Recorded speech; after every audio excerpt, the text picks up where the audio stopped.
গত ১৫ বছরে আওয়ামী লীগের শাসনামলে আইন শৃঙ্খলা রক্ষাকারী বাহিনীর হাতে গুম হওয়া ব্যক্তিদের সন্ধানে ৫ সদস্যের একটি কমিশন গঠন করেছে সরকার। মঙ্গলবার কমিশন অফ ইনকোয়ারি অ্যাক্ট ১৯৫৬ এর ক্ষমতা বলে। এই কমিশন গঠন করে মন্ত্রিপরিষদ বিভাগ থেকে প্রজ্ঞাপন জারি করা হয়েছে।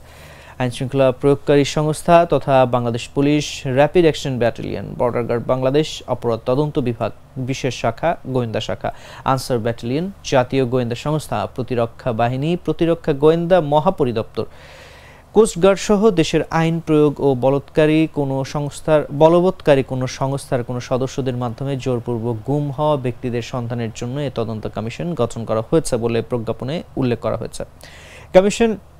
কমিশন অফ ইনকোয়ারি অ্যাক্ট ১৯৫৬ অনুসারে তদন্ত কার্য সম্পন্ন করে আগামী ৪৫ কার্যদিবসের মধ্যে সরকারের কাছে তদন্ত প্রতিবেদন দাখিল করবে।